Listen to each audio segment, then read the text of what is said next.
Travis Wingate, so I'm alive still. But I did come across the plot to destroy me yesterday, keeping me up later.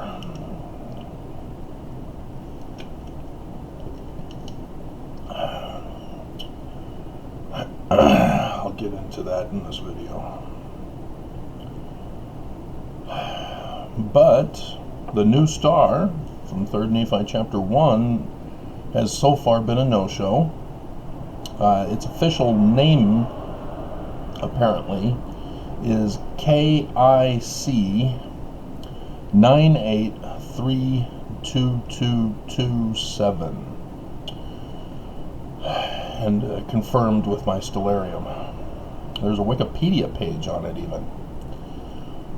And apparently, back in 2017, astronomers miscalculated, and recalculations were done in 2018, and even though the calculations were off, they're still expecting it any day now.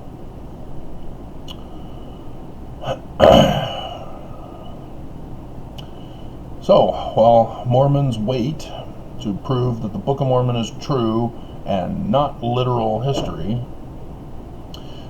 it's a book of Revelation, guys. You know the Book of Revelation. John, the Revelator, wrote the Book of Revelation. Book of Mormon refers to John's book within the Book of Mormon. Book of Mormon is apocalyptic literature. That's what it means. See, John is not historical.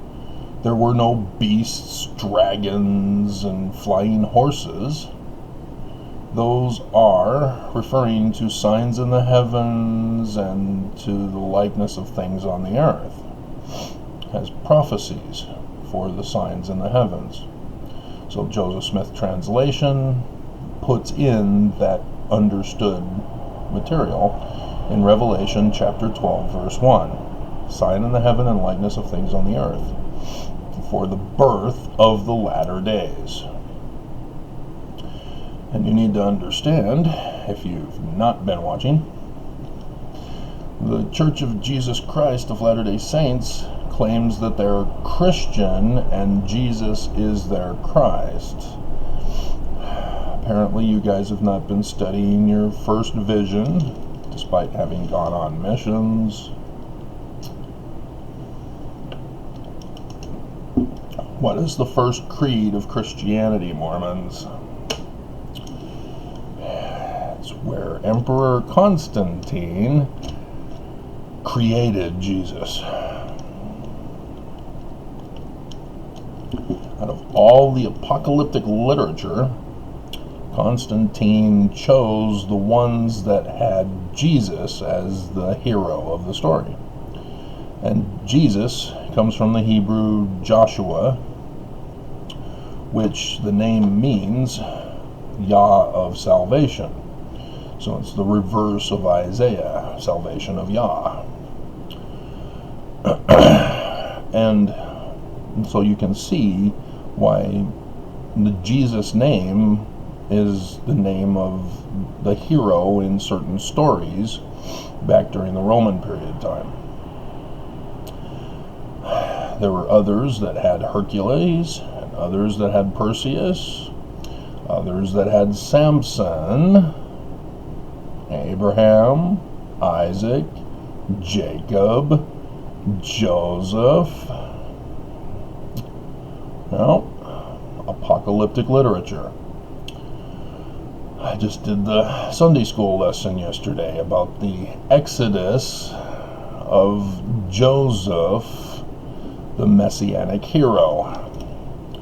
And there's a reason why Joseph Smith added in the Joseph Smith translation a whole text by Joseph of Egypt, and had the papyri of Joseph, as he named it. He only partially translated the book of Abraham, never got to the book of Joseph. But also the Book of Mormon includes an extra thing that supposedly came from the brass plates, which are the fulfillment of Ezekiel 37, stick of Joseph, stick of Judah, combined into one book. It's not the Book of Mormon. And they tell us it's not the Book of Mormon in the Book of Mormon, referring to Ezekiel 37.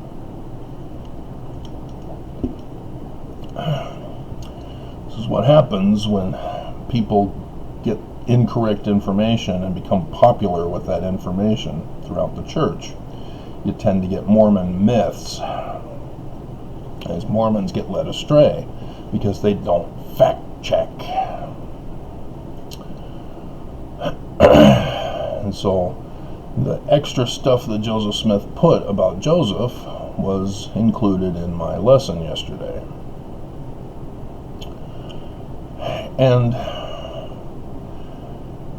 And so Revelation chapter 12 talks about a new star that is to appear before the mouth of the dragon.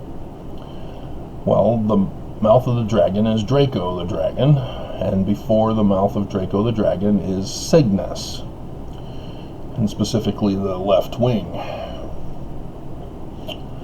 And that's where KIC 9832227 is located. And that's where we're waiting, is for the fulfillment of that passage in John the Revelator. And I'm kind of amazed at how accurate their knowledge of astronomy was when our astronomers got the math wrong. You gotta understand, John is almost, it's 1,500 years ago, not quite 2,000.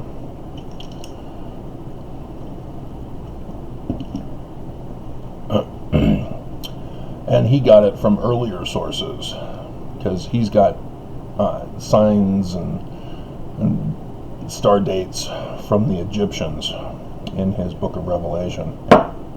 So he did not create those signs. The Egyptians did. And that's many, many, many millennia ago. Dear God, how accurate they were. Just astounds me. And our astronomers got the math wrong?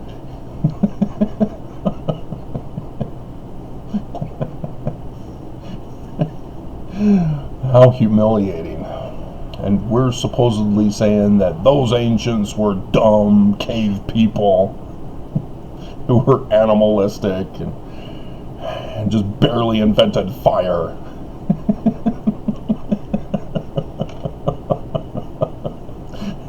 Oops! It's almost as if we just invented fire.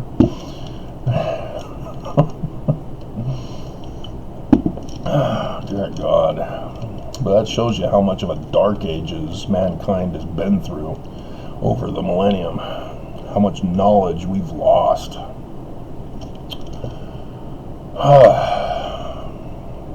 So, 3 Nephi chapter 1, verse 21. And a new star did appear in the sky.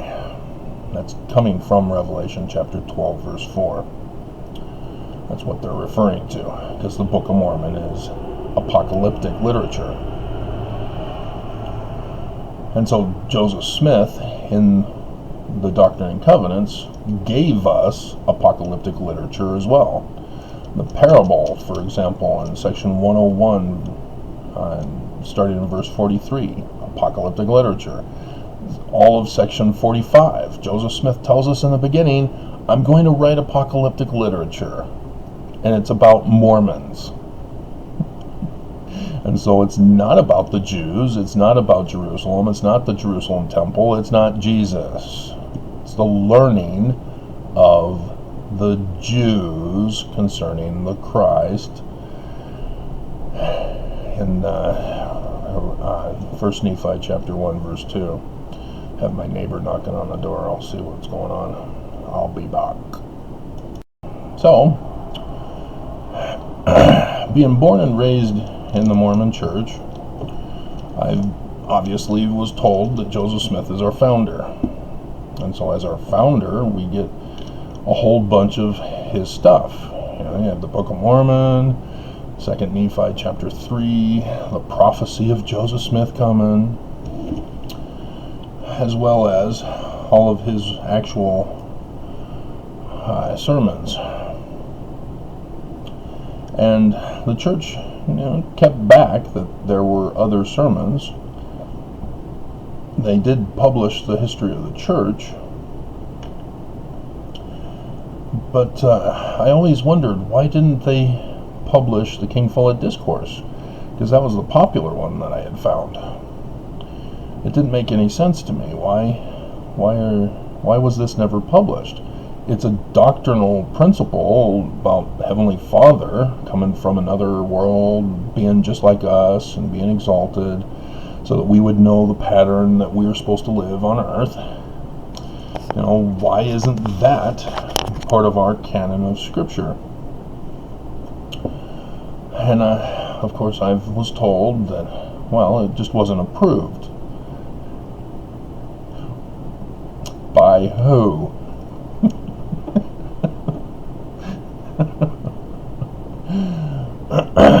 Exactly. See, we as Mormons have the answers. The church, however, is doing a misinformation, disinformation, propaganda campaign to have it go all over our heads. And nonetheless, as a naive Mormon, I wanted to know how Joseph Smith rendered his retranslation of the Hebrew Bible. Because he just gave half of Genesis chapter 1, verse 1. He didn't finish it. He didn't take it to the rest of the text to tell us what else is corrected. We believe the Bible to be the Word of God as far as it is translated correctly. And nobody had the answer. I would go on to find out that nobody believes Joseph Smith. But before I learned that nobody believes Joseph Smith, I sat out on my own to do the research and study when it became available for me. You don't see Hebrew being taught at Norco, which means North Crown, as we were living in Corona, Crown, at the time, in Southern California. My only options in high school were to take Spanish or French. And despite the overwhelmingly vast population of Spanish speakers, it was clear that it was a tough language compared with French, that I was told, French is easy. And French is easy. I will give you an example of a sentence. Here I go.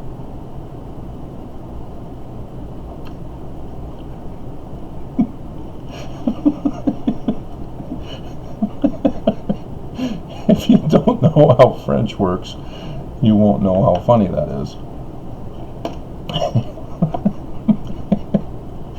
And yet they are very rude to Americans.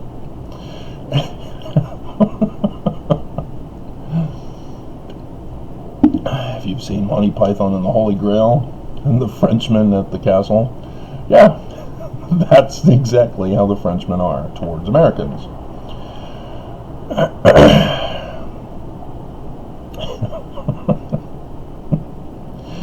And so, I read from Joseph Smith that the Lutheran German translation into English was the most correct doctrinally of the New Testament. And so I didn't understand that the world was not allowed to learn German anymore.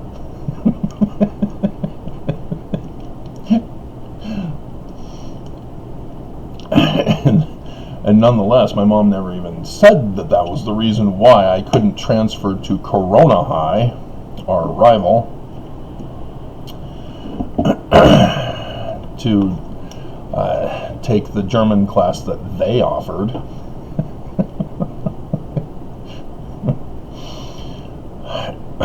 And so I took French.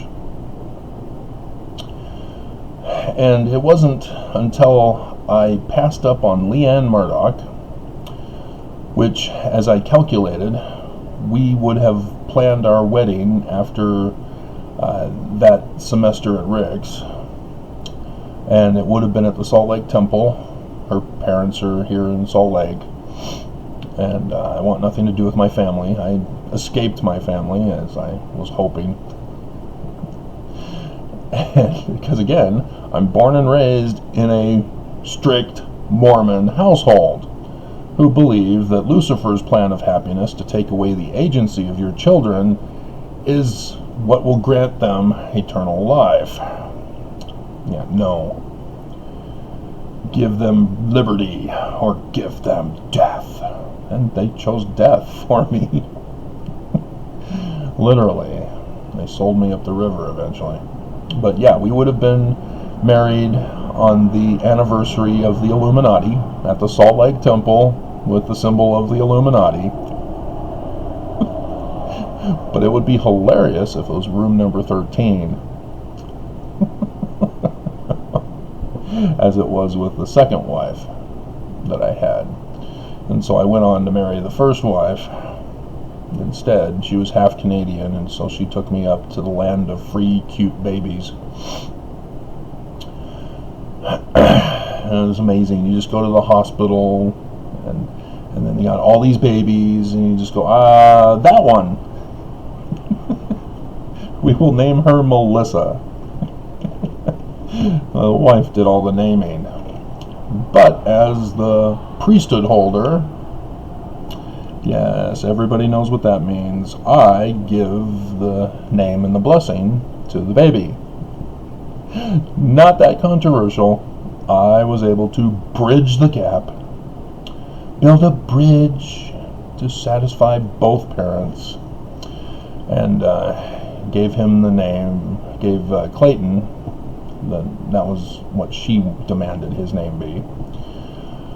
But then talked about Stephen in the Bible, the name I wanted to give him, because I was getting revelation, as Mormons call it, that he was going to go through a mental torment in his life. And sure enough, how did I know? And so, yeah, he's the one that, as I was being interviewed by the Boy Scout committee as to whether or not I should get my eagle, they made the mistake of asking me. It was the final question. I had passed with flying colors. Everything else.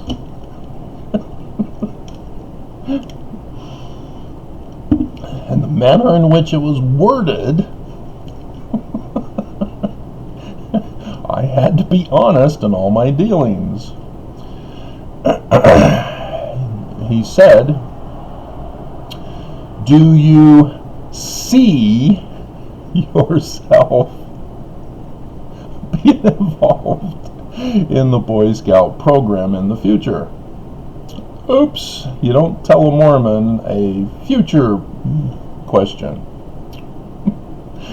Yes, Mormon women, don't ask a potential date where he sees himself in 5 years. What's his 5-year plan? No, girls. You've been lied to by the wisdom of the world.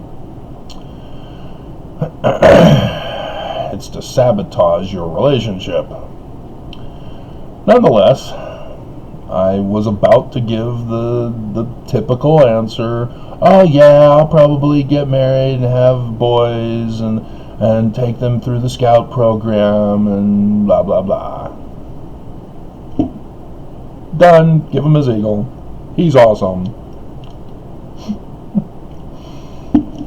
But nope. As an 18-year-old boy, because I just barely made it. So I think it was actually in January.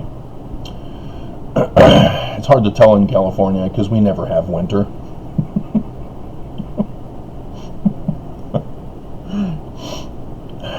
At least Southern California. It gets down to 80 degrees rather than 120. That's our winter. And so while I was on my mission, my mom sent me a news article saying that they got ice for the first time ever in history for the winter. It made the front page news. Ice in Southern California. And while I was about to give that, all of a sudden I get this revelation, as Mormons call it. No.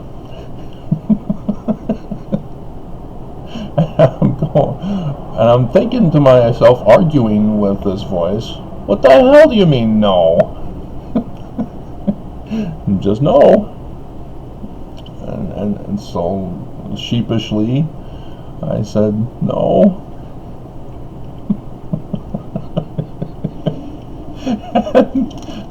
Hours later, I don't think it was that long, maybe an hour. It literally was a long time. They came out and they explained their debate in full graphic detail. And the one woman in the group of three was the one who gave me my eagle, because she was the one who argued, well, we do tell them to be honest.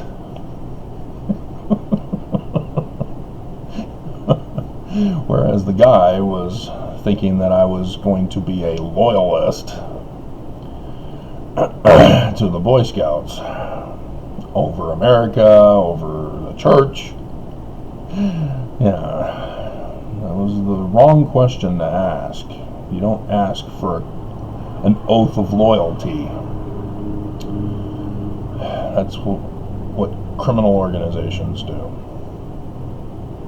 So I got my eagle. And so Canada even pays you for the babies that you select from the hospital. Take them, we'll pay you. Oh, cool, awesome. And so I worked there for the first summer in 92. Yeah, 92. And joined up with the McGrath Fire Department, worked on the farm of her uncle, because I'm not Canadian. I can't just apply for work. I don't even have a green card. So I had to find jobs that would pay cash.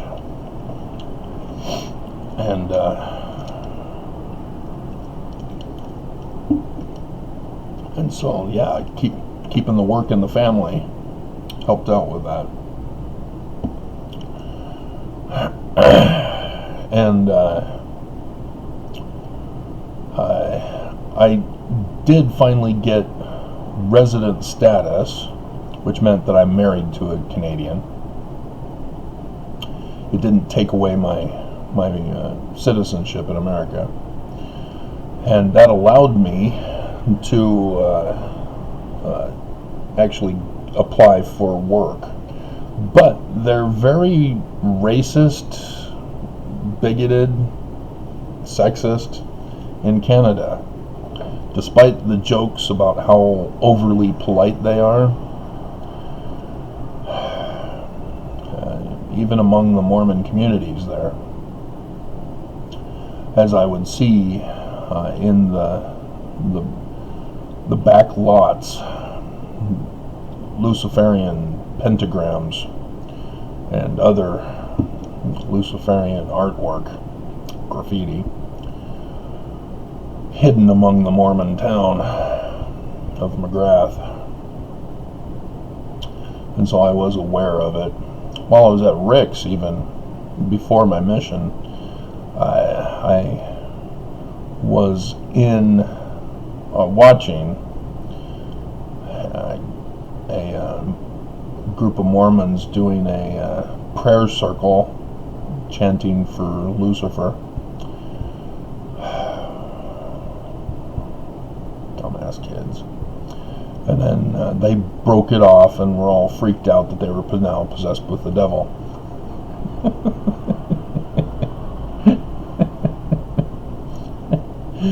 I have no idea where Mormons would get that idea that we were to be devil worshippers. I have no idea. I don't think it has anything to do with the Illuminati. Pretty sure. I don't know. Maybe I'm wrong. Like astronomers today with their math calculation wrong. But I would go back to Rick's to finish off my associates, and then went back to Canada, where I would then work for a year to then get the residency status back again, so that I can get the cheaper discount to attend the University of Lethbridge. And it was my final year,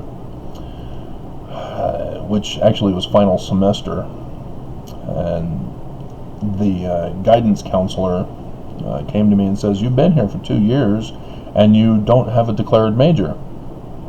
"Yeah, you don't have one I'm interested in." I was chased out of the feminist ones.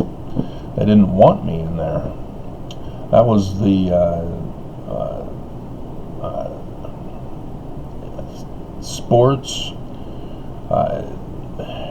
not therapy, something sports. Like, I can't remember what it's called, but sort of like the medical guy for sports, who, when the player gets injured, you have the team, not necessarily doctor, but physical therapist, I guess. I tried going into that, checking that out. I'd checked Rick's for a whole bunch of stuff, being an astronomer, the weather guy, and architectural designer, and nothing really stuck. Creative writer, yeah, I'm a natural. In high school, I did a series on the tugboat and the yellow rubber ducky, which was a class favorite, and did pickle comics.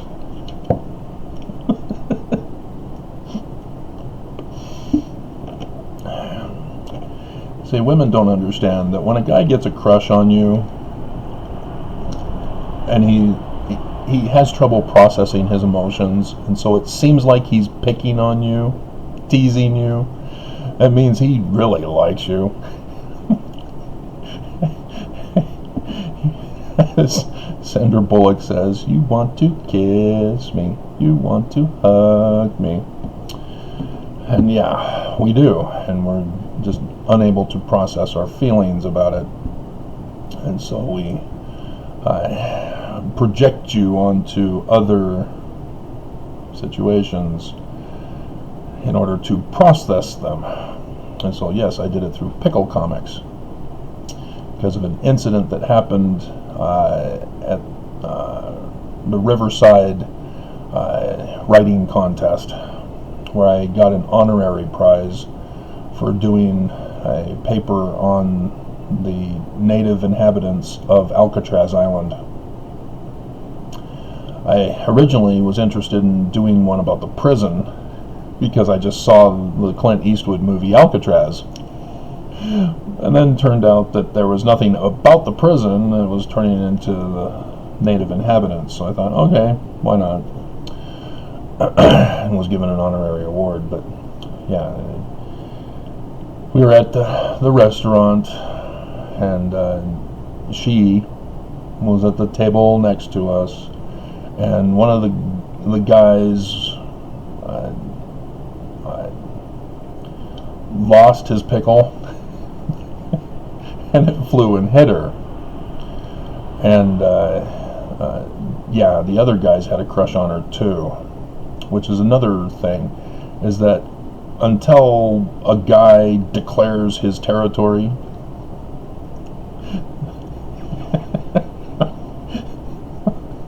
because we're primitive, dumb animals, not the intelligent beings of our ancestors from many millennia ago, who were not cave dwellers like we are today.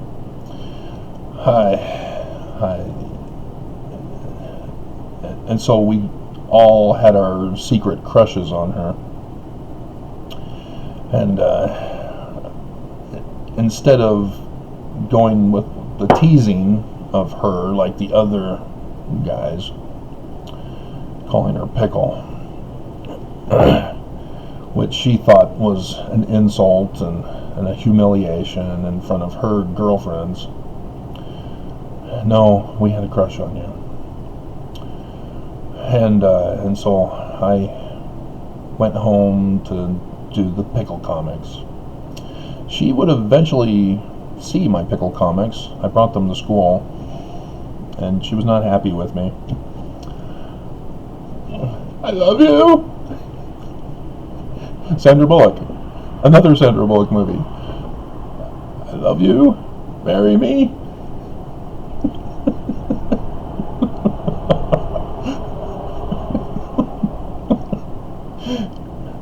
So yes, after the disastrous crash and burn of the first marriage, all these chick flicks started making sense, and I was leaking, like the Terminator was leaking, or was recognizing that John Connor was leaking. You are leaking. No, I'm fine.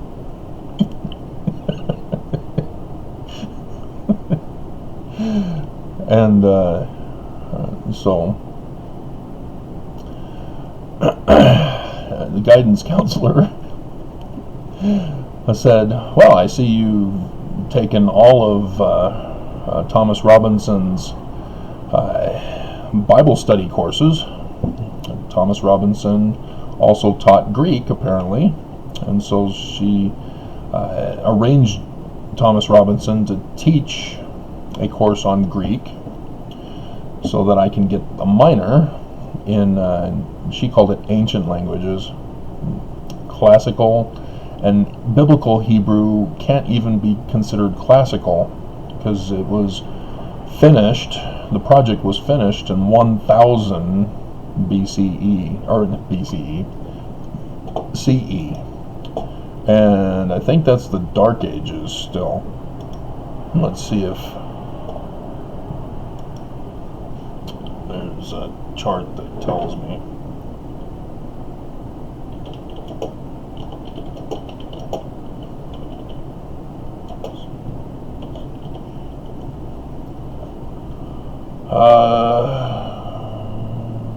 Christian era,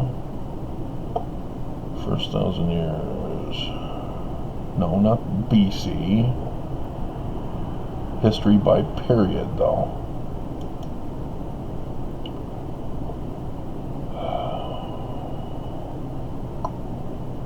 Okay, post-classical history. Notice it's post-classical, and it's from 5,000 to 1,500. And so, oh, Middle Ages. Okay. 5th century to 15th century. So I guess they don't want to call it the Dark Ages.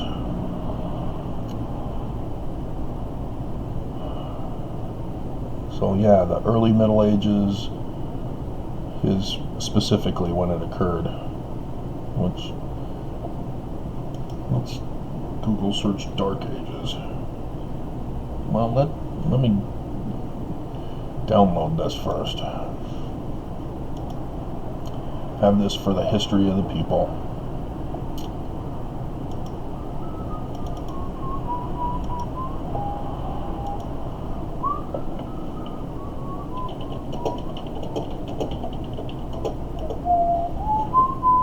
Yeah, Dark Ages. 476 to 1000. It was finished in around 1000. So right at the end of the Dark Ages, the Jews finished their Hebrew Bible that Joseph Smith was still translated incorrectly.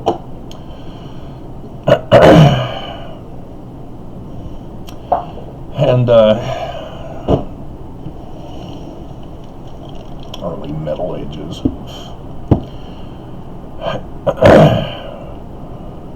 And notice it's after Constantine. What did Constantine do? Oh yeah, he created Jesus. Sent the world into the Dark Ages. At least the part of the world that Rome conquered. And altered Islam to that effect. Influenced Islam. Islam would yet to be created in 600 CE in the Dark Ages. And then Judaism, as they did their Bible during the Dark Age period after Constantine. And so yes, that's why Elohim is a plural majesty. It's because of the influence of Constantine. And they betrayed their origins in Egypt. And which is why we incorrectly say today that when we attack with racist, bigoted hatred towards a Jew or a Jewish synagogue or a temple, that we incorrectly call it anti-Semitism. They're not Semites. They are not from Babylon. They are from Egypt.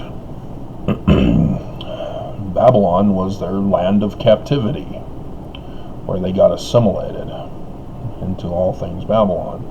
And during the Roman period, the purpose of the book of Daniel was twofold.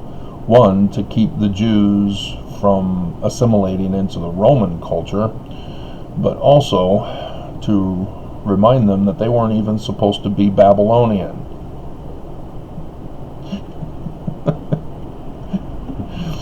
Nonetheless, that's what we have. And so it's actually anti-Hamido when you attack the Jews.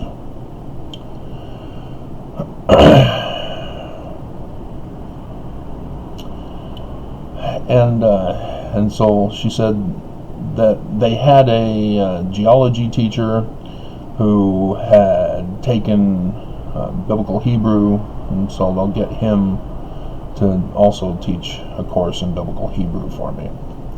And the other courses that I was taking involved philosophy of science, which is the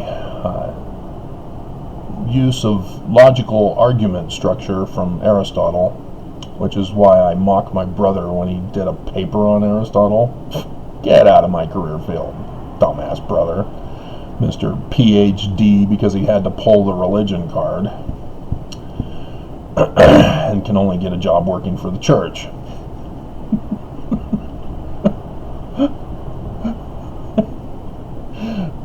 That shows you how much BYU PhDs mean. Well, BYU education, he didn't get the PhD from BYU, he got up to a master's at BYU. Went on to the University of Michigan, where they said,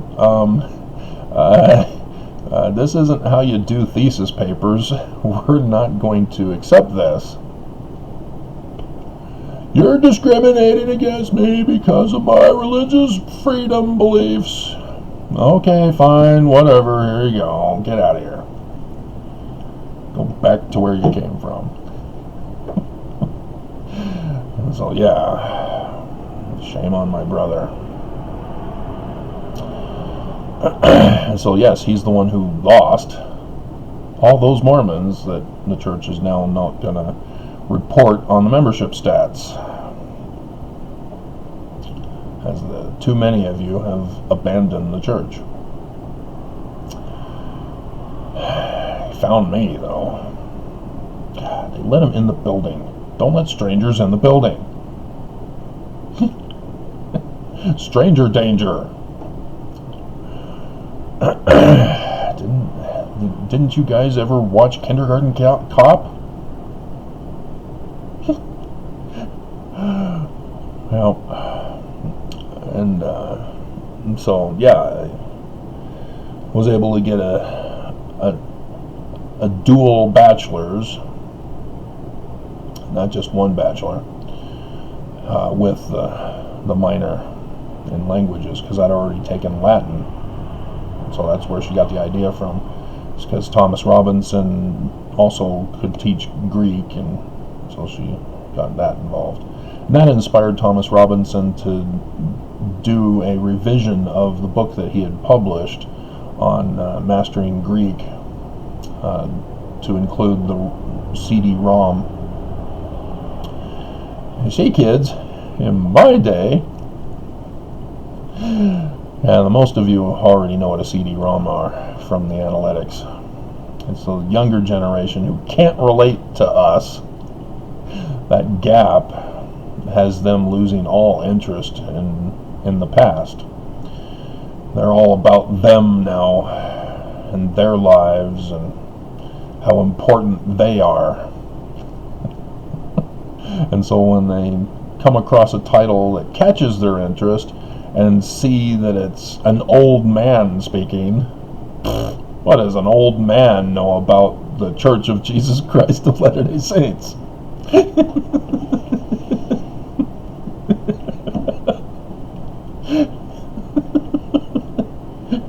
We know better than the elderly in the church. And so, yeah, the younger generation are getting shocked when they learn that there used to be the penalties in the temple. But they won't go any further to research it. Just like Joseph Smith's 19 July 1840, I am not getting the views.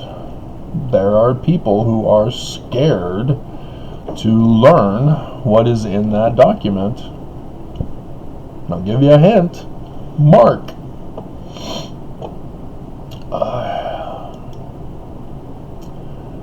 Joseph Smith refers to Mark, a passage in Mark.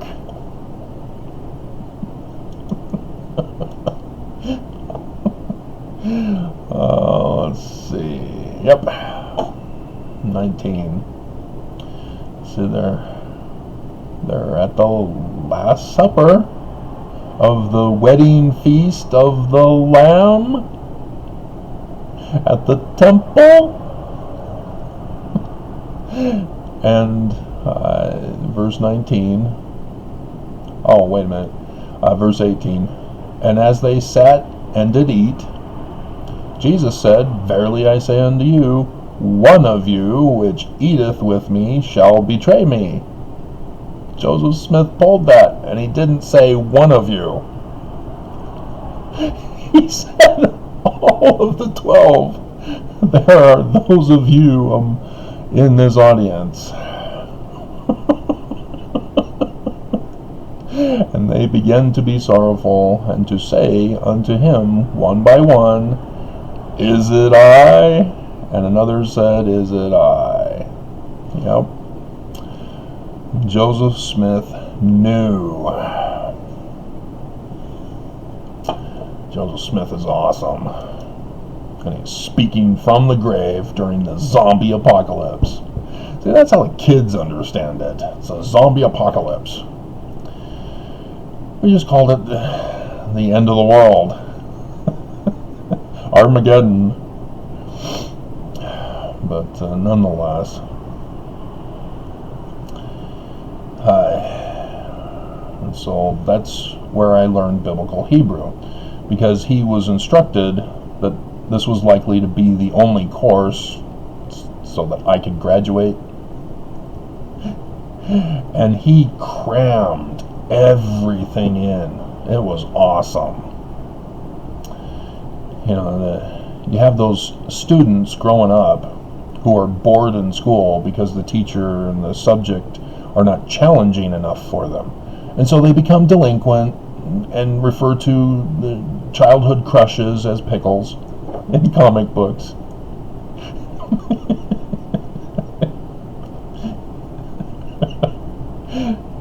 And other such things, because we're not allowed to burn their ponytails.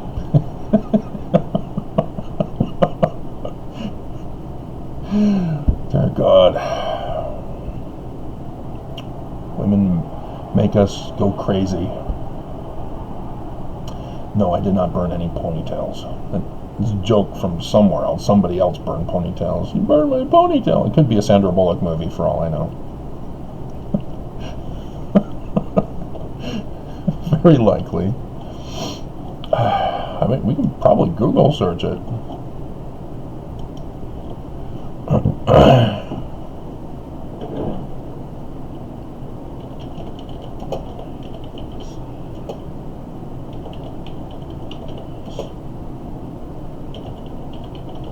Complaining about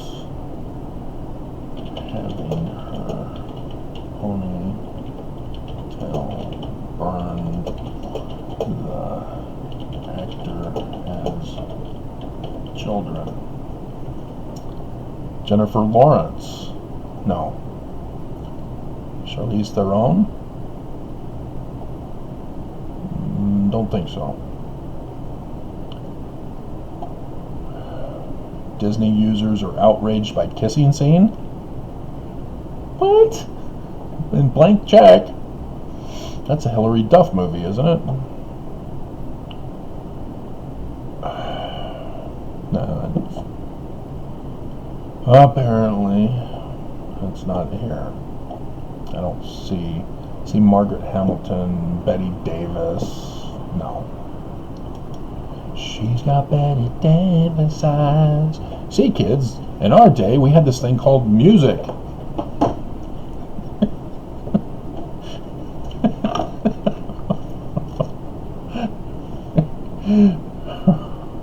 Rather than TikTok, where you do twerking in front of the camera to the beat of something for 10 seconds. And so I graduated at the end of September. Would have been 1996. And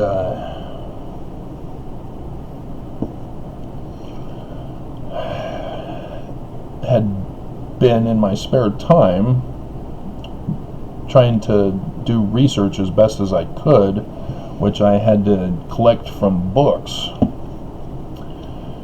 and do photocopies of, because we didn't have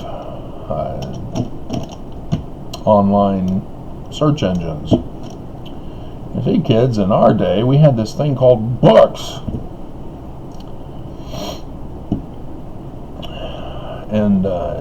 And it took me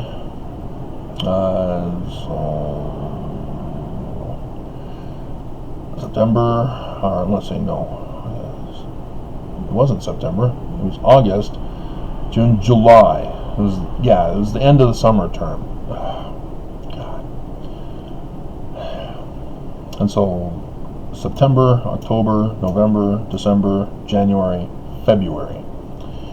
6 months it took me to do the research with the limited resources that I had to decipher Paleo-Hebrew.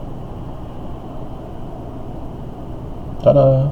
Because my instructor informed us in the first day of class that Paleo-Hebrew predated Hebrew.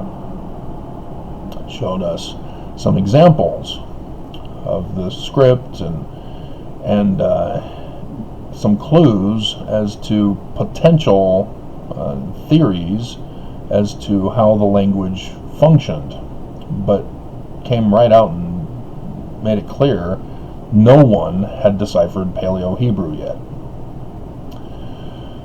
Even though there were people who think they know and had published books on it, nobody knows. Even William Foxwell Albright, taking from Sir Alan Gardner his suggestion that it's an acronym theory. No, dear God, no. PhDs, I tell you, they literally know nothing. Not a single premise was correct in William Foxwell Albright's theory of an acronym theory proposed by Sir Alan Gardner. The whole thing is just wrong at every stage of it. And I even did a paper on that, because, you got to fact check people. You can't just trust that whatever they tell you is true. And so, yeah, I wrote a paper on it showing how it's, dear God, wrong. And so, for example, they think that Aleph comes from an ox head and therefore means ox in the sense of the full-bodied ox. If it's the full ox, then it needs to be the full ox symbol, not the head. Because if it's just the head of the ox, that's a different word. You're trying to force the acronym theory. And so, yeah, Resh, they think is the monkey head. Oh my God. It's a flag, an ensign. It's the symbol of God in Egypt.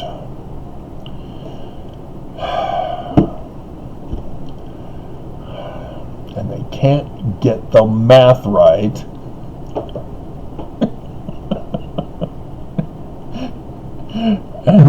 And they call the ancients cave dwellers? Dear God.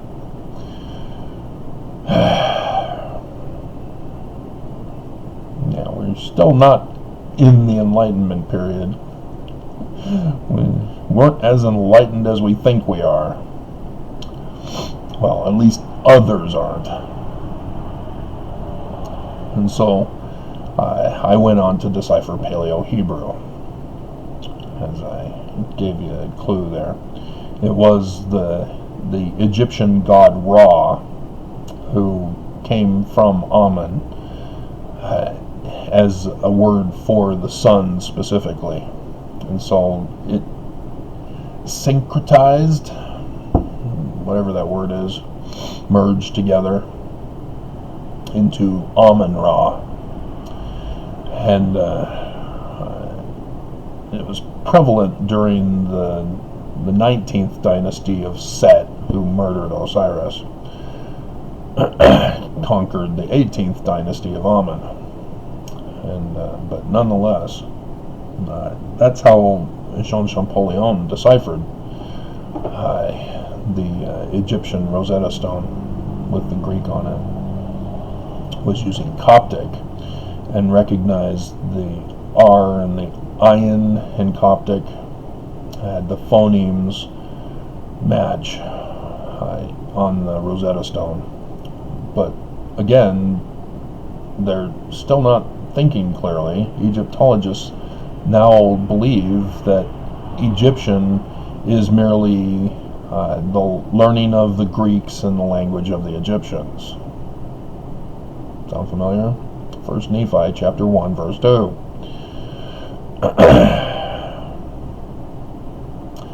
And so they're Egyptologists, even though they're confidently declaring, yeah, we know how to translate, they don't. They don't. Because after I deciphered Paleo-Hebrew using the correct signs from Egyptian, I then realized, oh, okay, well, we have this thing called the Book of Abraham, and there are facsimiles, as they're called. And facsimile number 1 has no text, and thus Egyptologists don't translate it.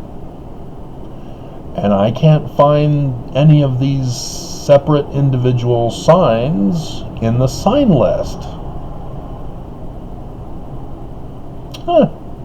There are other variations, but not those signs. And so, yep, sure enough, ta-da! The missing translations from Egyptian. The missing signs in the sign list. I'm the one who discovered and deciphered them.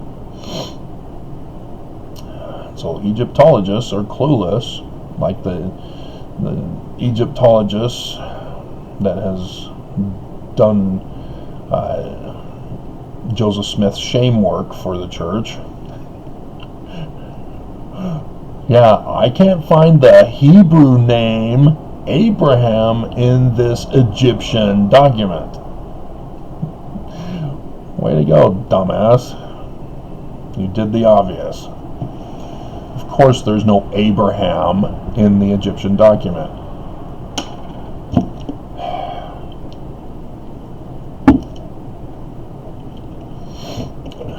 That's not the manner of translation, which is incomplete by Egyptologists. So, yeah. But after deciphering Paleo-Hebrew, after graduating and moving to Utah, which we learned was the first wife's plot to abandon the marriage and dump me off in Utah and never see my kids again.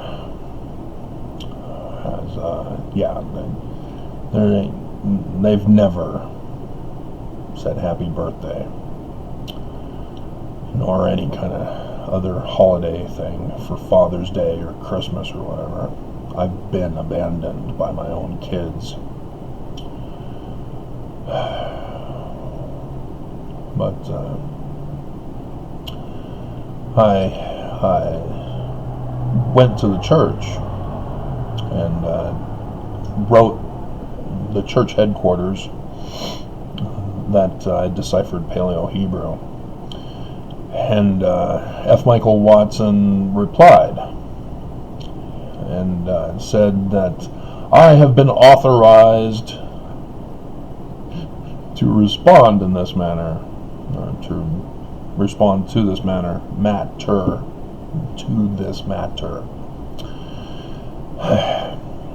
and said, I had friends at BYU who told me that this is the tradition. I already know the tradition. You missed what I just told you. I deciphered Paleo-Hebrew. No one else has done it. I did it. Dumbass. And so I sent him my decipherment, and apparently, as I would find out later, the church had made a troublemaker file for me.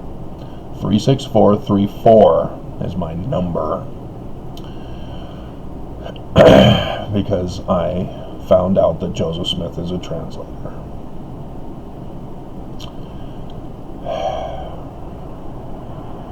And he tried to get me excommunicated.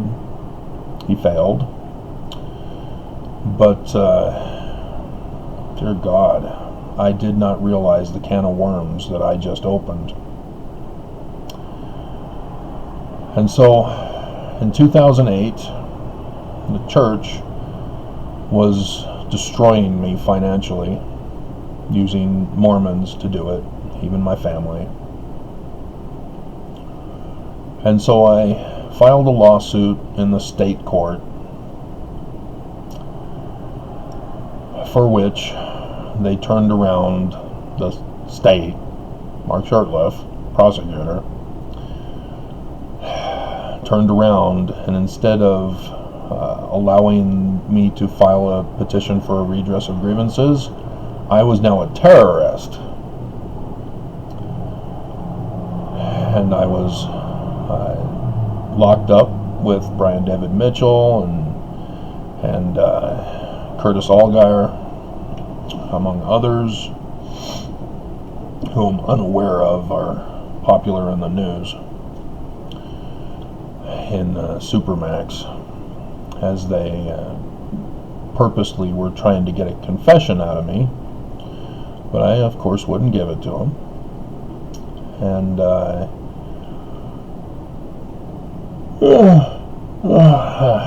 Mark Augustine, who had been my 6-month companion in Newburgh, New York, on our Mormon missions, who was always whining and complaining to the state mission president. So I was constantly on splits with zone leader companions. And one such time we got held up while he was off bitching and moaning to the mission president. I was getting held up for my watch. I saw that guy later on in the subway, and I was going, is that him? And I'm looking, and then he looks up from his paper and sees that I'm watching him, and all of a sudden his eyes go big, and he gets off at the next stop. Because I was confused, because he was all dressed up in a suit, all slick. I didn't recognize him in his regular casual attire. But yeah, it's a common thing to steal people's watches and then to resell them to tourists out there in New York. Yeah, my parents were pissed because it was an expensive temple watch. And they victim blamed me. How dare you tell us you got robbed? Held up by knife point. How dare you? You're on a mission for God, for Jesus. Don't give us the truth. You're supposed to tell us faith-promoting stuff. How dare you? You're wasting your mission out there. So, yeah, yay. Now, do you understand why I wanted nothing to do with my parents? So, yeah, my mom's now dead. Still waiting for my dad to die. Haven't seen the obituary. Do my siblings even know they have to do an obituary? They would do it through the same Broomhead, Riverton funeral service, whatever it was. So they would take care of the matter for themselves to boost up their ratings and popularity. Are you planning on dying soon? Come to us. We'll take care of you. We'll finish you off.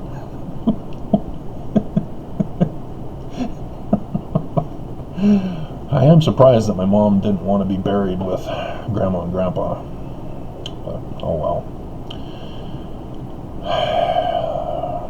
May she burn in hell.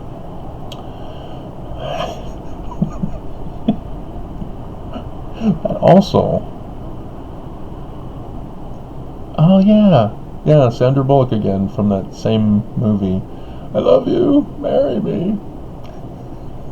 While you were sleeping. They're in a Catholic church. But it wasn't burning hell. It was going along with the chants. Or was it burning hell? Yeah, I think it was. I think Grandpa in that movie was saying that. Or the dad, or whatever. Anyway. I was talking about Joe Lieberman, I think.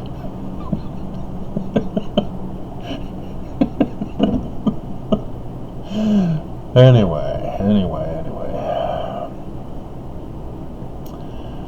And so Mark Augustine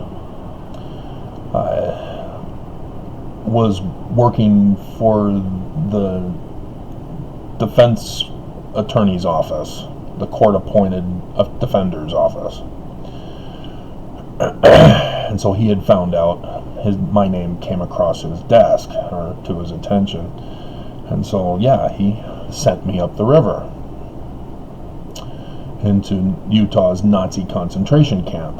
But it required someone else to tell the judge this. And the church paid her for rewarding her for sending me into the Utah's Nazi concentration camp of Utah.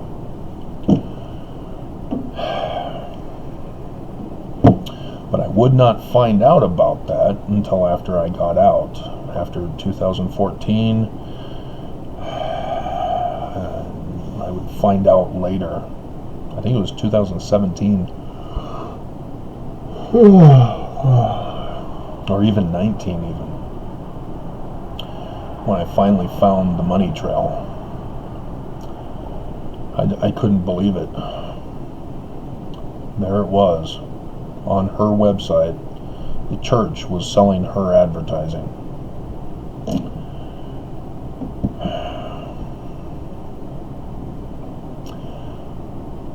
And so getting out was a miracle. 3 people had to retire, Shurtleff being one of them. And once I got out, and I got a computer, I again began to work on restoring my Hebrew and Egyptian research.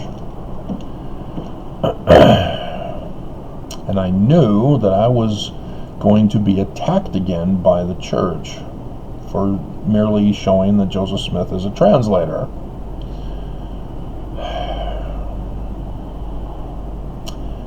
And in December, early in December, I had a dream in 2014, as we had 2 of the 4 of the tetrad, technically the set of solar and lunar eclipses, as I've been the one to correct people on the signs in the heavens for the latter days. People talk about tetrads as being only full lunar eclipses. Not quite. There's more to the story, that our ancients knew more than we cave dwellers.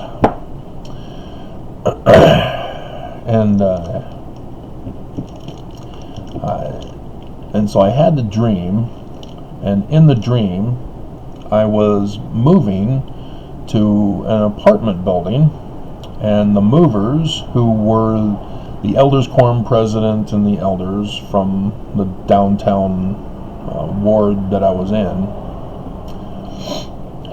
they dumped all my stuff in front of the door with a specific number on it, and then I told them, no, this is the wrong door, it's this one over here. And somehow it was room number 23, and I was trying to figure out after the dream how it was to be interpreted, and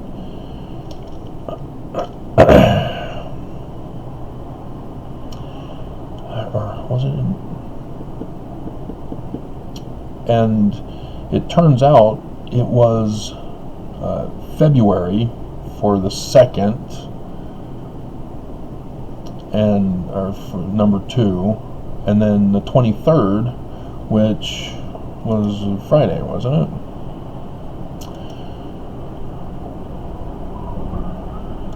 Because I remember that when I was offered this apartment here,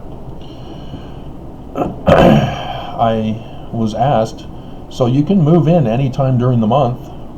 You can wait until March if you want. And because I knew of the dream, I said, oh, I want to do it on this date. And she said, okay, great. But then came back a week later and said, oh, that's a Friday. I don't work on Fridays.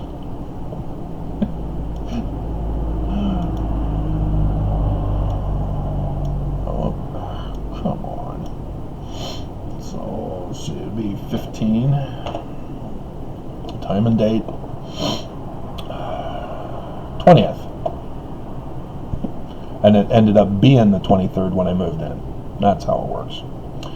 And so, yeah, the dream, I had room number 20. There were 2s in there. And so, yeah, I said, oh, I want to move in on the 20th. And then she came back and called, like, the week of the 9th through the 12th when she was working. And said that she's not going to be working on Friday. And said, oh, okay, 23rd is fine then. But, yeah, I purposely tried to fulfill my dream. Literal dream, not my dream and aspirations, as is redefined.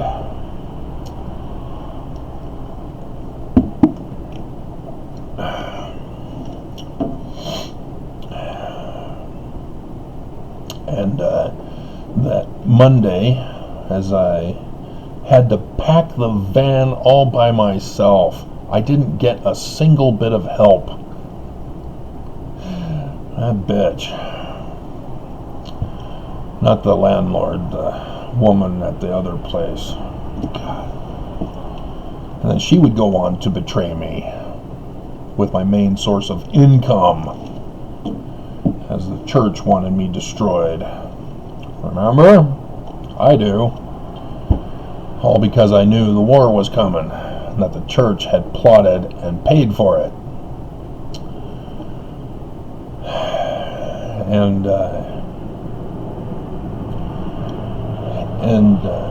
And so Karen met me. I did get help unpacking. So yeah, the people here were cool. And Karen came out and asked if the woman who dumped me off here, if she was my wife.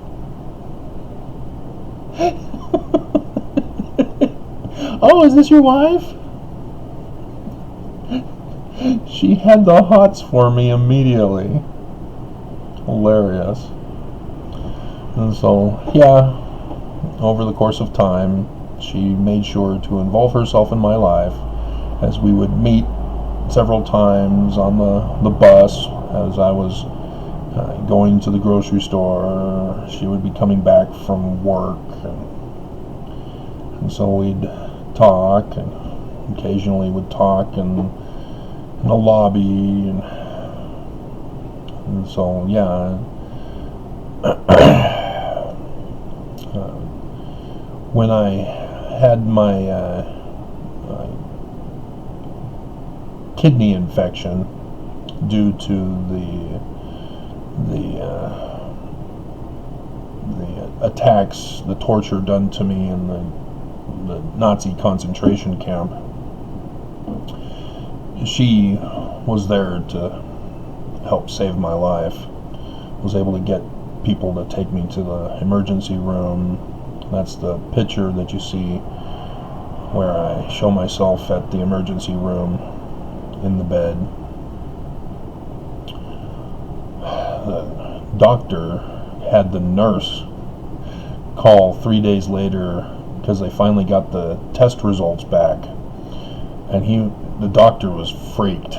He thought I was dead because they gave the wrong antibiotics because of the torture that they had done to me. He thought it was just a regular kidney infection and treated me for that. But yeah, she saved my life.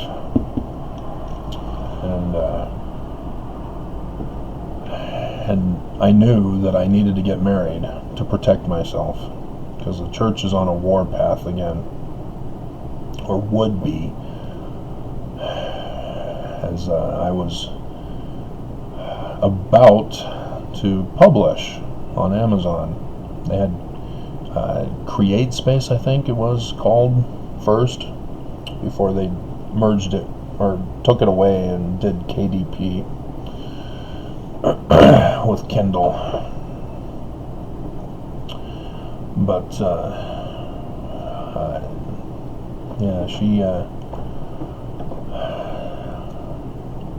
yeah, we got married on Emma's birthday, the day before conference weekend in 2015. And group number 13 had our wedding feast at the Lion House next to the Beehive House. And I didn't realize at the time what that all meant. And because I didn't pay for it, her sister paid for it. Her sister fulfilled what she didn't believe in. And she's a seminary teacher. Hilarious how God works. And apparently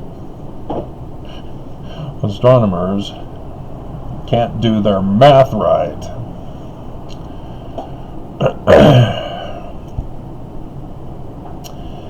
And so we were able to have 2016 when I became Neighborhood Watch President. And so I used to do running down to the railroad tracks and back. That's a full mile, according to Google Maps, the measurement on that. Now, if their measurement is wrong, it's on Google. But it says that that's how long it is. 1 mile down and back. And there's the billboard thing there. So yes, the church knows all about all of that because they've been stalking me. After I sued them because I had found the money trail and they were again attacking me. But they'd been attacking me for 2 years. Ever since the first year of the latter days, when I revealed that I knew about it. On YouTube. And on my website. And in publications on Amazon. But I would chase off the car burglars that took advantage of cars parked on the road up by the trailer park. Apparently the owner of the trailer park did not allow more than one vehicle to be parked in the driveways. And so people were forced to have extra vehicles parked along the road. And I soon realized that there were people not going to work that early in the morning, but were actually car thieves, and they would see me and would be scared and walk away from the vehicles.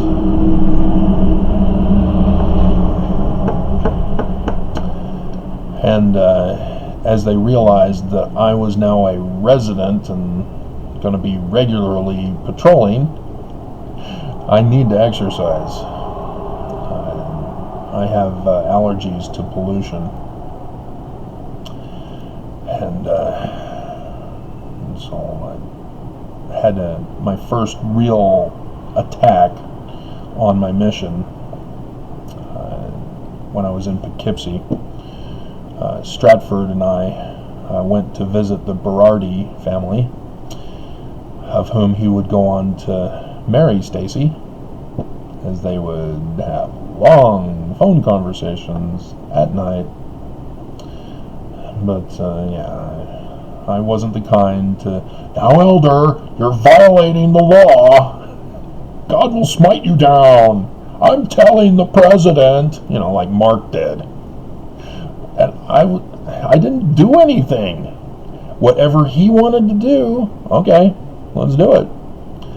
He just didn't like that. He wanted me to control his life. "Come on, Elder, let's go trekking today. Yay! You're in charge of my life. The concept of letting him do what he wanted to do for his mission was foreign to him and wrong. Judah betrayer.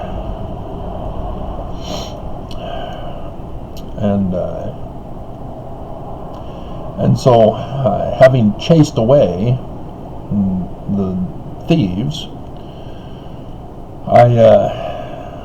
in 2016, was voted as the vice president for the Neighborhood Watch. And the president just quit. And so I automatically became the vice president, or became the president as the vice president. And held meetings, and I changed my running path to run in the streets of the neighborhood behind me here, and had caught on to the car thieves even within the neighborhood. It wasn't just on this main street here. And the manner in which they did it in the neighborhood is that they would park their getaway vehicle, in a location that gave them multiple escape routes. It's pretty much a maze. And there's still, even though it's the grid system of Utah is based on Joseph Smith's Nauvoo grid system, there's still people who want to tamper with that and create curvy roads and other roads in between to break the monotony. But it allows for easy escape routes for criminals. And if you don't understand, my neighborhood had Bigelow, that's it. Ron Bigelow, who used to be, until this last election, the mayor of West Valley City. We had former congressman, Utah Congressman Fred Cox, in my neighborhood, oh, who are the people in, I got some high-profile people in my neighborhood here, as well as a city councilwoman in charge of the school districts, something like that. And of course, they're all Mormon, and they're all in my stake. Fred Cox is the only one not in my ward boundaries. And so high-profile people that I'm chasing out, these burglars, who would park in a place that they could have an easy getaway, and then they'd walk door to door, looking in the cars to see those who make it easy to break in and steal stuff from. There's a tendency not to get involved with chop shops, because the police have cracked down on chop shops. And so what they'll do is they'll steal the car, drive it to another location, and just abandon it and take whatever they need from it that they can sell to get money, to then buy things legitimately. It makes no sense. Criminals are dumb. But nonetheless, that's the method of what they do. And so I was able to chase out the criminal element from this area, because they knew that I was patrolling the grounds. Just like they knew I was patrolling the main street, and so they eventually abandoned that and moved their location. But when I was doing the neighborhood watch, the guys came back on the main street because they're watching me. They know what I'm doing. And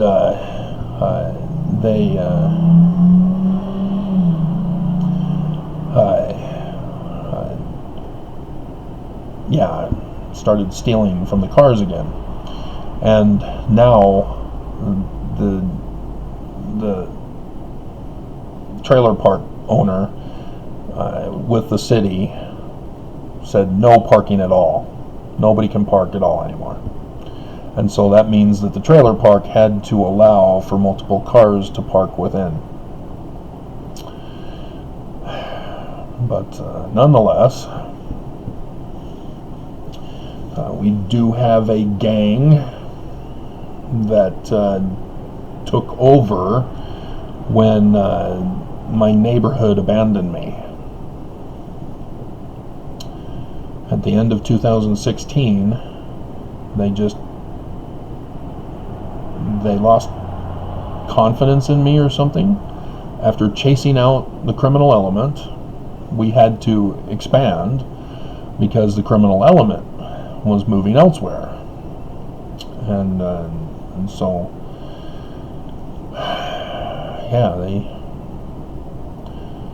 the old abandoned me, and the new were hoping that I would be their neighborhood watch president, but it's too far away now. I'm expanding clear into Nevada.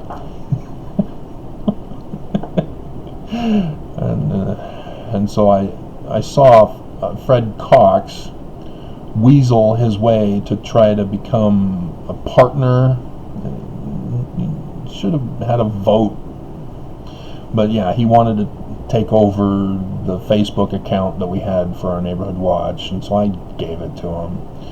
And I left Facebook and was concerned about the hacking that was being done on Facebook, the false accounts of my fellow neighbors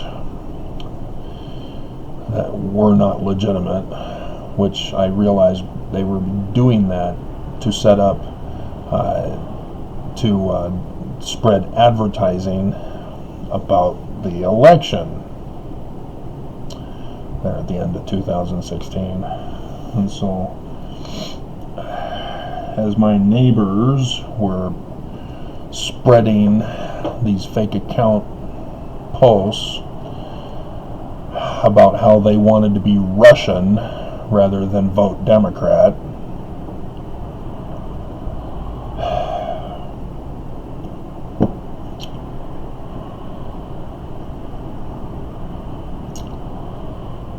and I tried to do the quotes from Benson saying, "Don't choose the lesser of two evils,"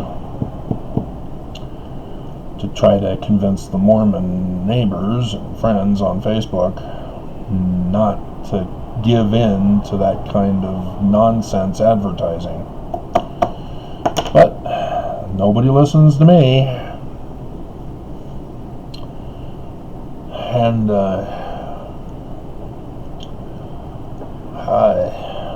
in 2017, or at the November 4th, 2016, I saw on Fox 13 News Utah the solar eclipse, 21st of August 2017, and I knew exactly what that meant, that we were now in the latter days officially. And so that's when I researched and did the book of my research, Book of Signs, which is incomplete and needs an upgraded editing,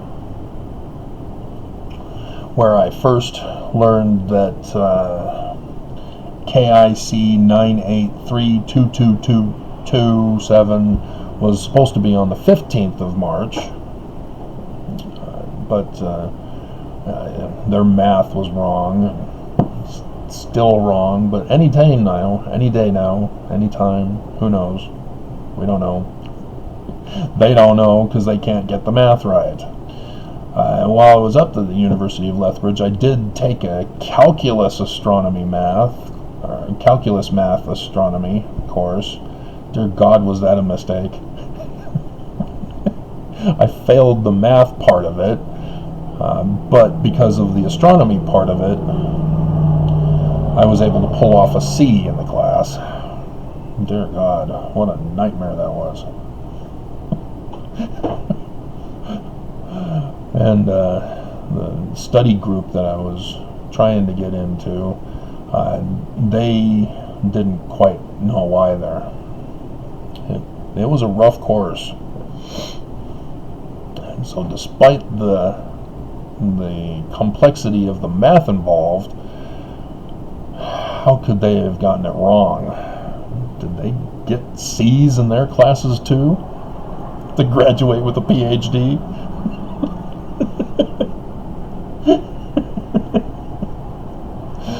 But nonetheless, I did have that in that book, because I knew it was coming.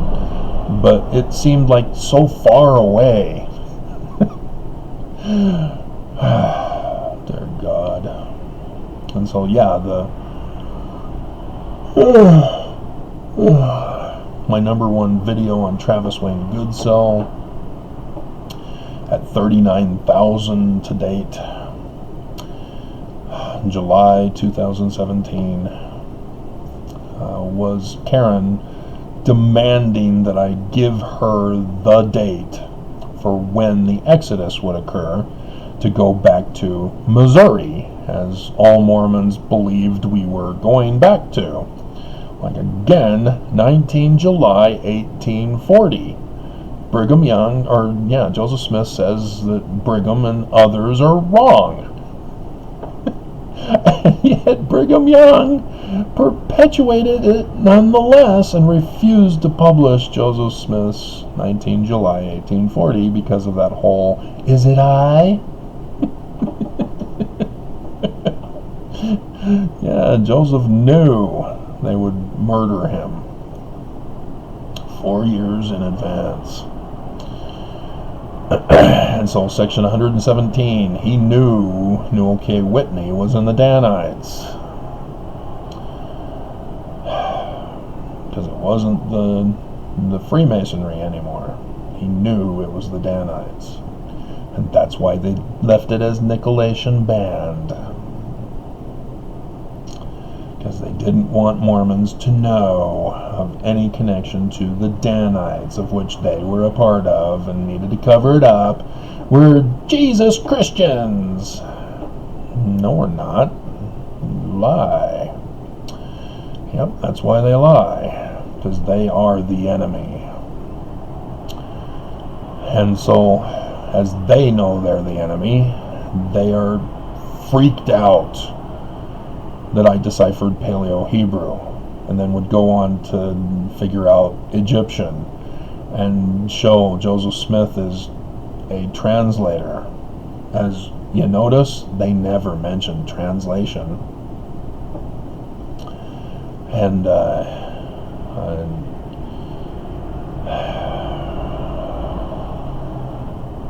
so in 2017, they began their attack. They abused Karen as she had to be hospitalized before the solar eclipse so that she missed it.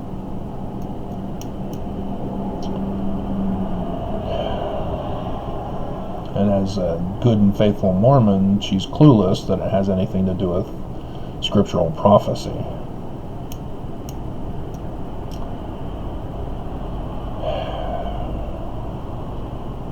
And so when she got back, she just got worse, and they wouldn't do anything to help her. They purposely hurt her. And her sister had written up the annulment papers, because we're not divorced, we're annulled. It never happened. So if our marriage never happened, well, the church still claims the sealing, so we're still sealed. But all that sex.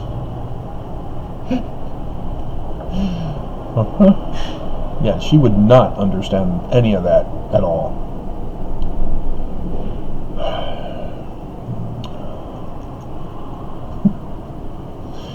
But she was driven away from me. And still,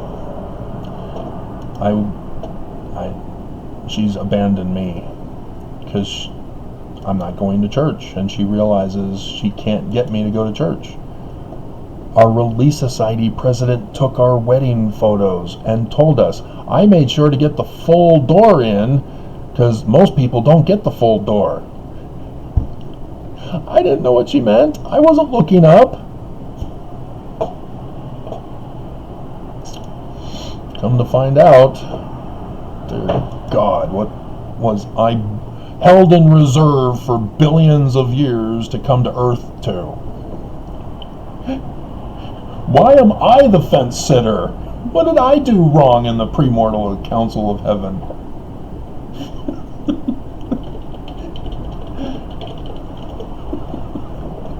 Come on.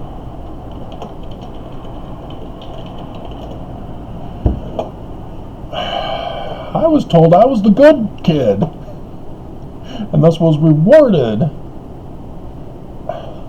Go away! Our government is sending them my taxpayer dollars to Ukraine.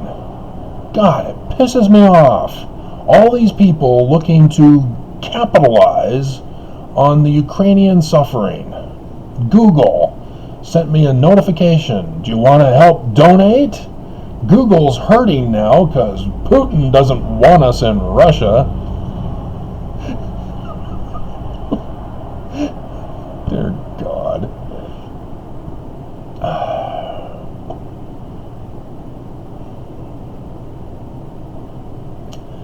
So yeah, the one guy who's lasted the longest with me sent me a happy birthday today.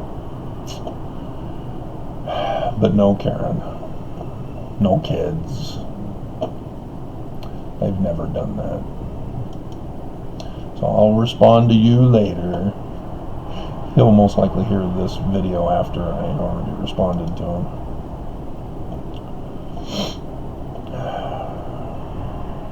But yeah, I was big time at one time in 2017 for a brief time.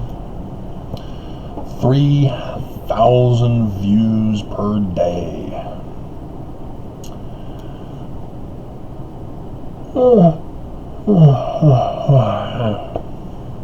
And the royalties were getting up to $400 a month.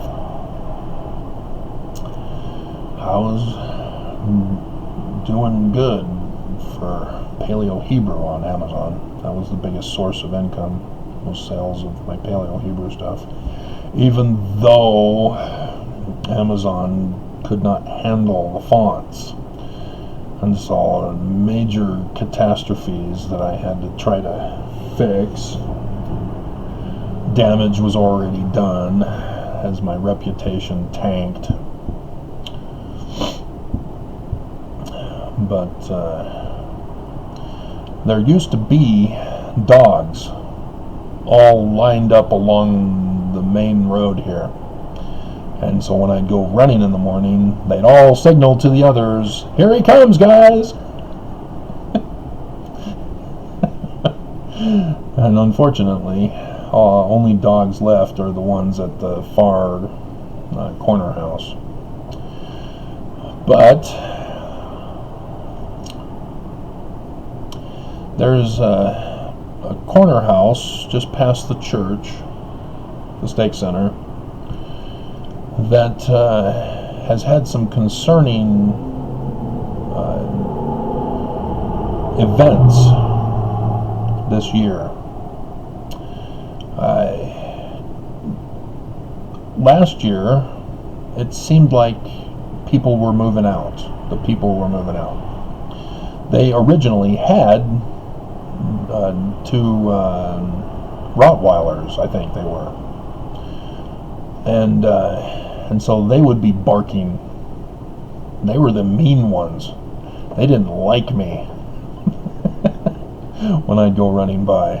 And so they were always angry barking at me at the fence there. And eventually, Apparently the neighbors were upset with the dogs barking, or they were upset with the dogs barking, and so they brought them into the house so that they wouldn't be barking anymore. But regardless,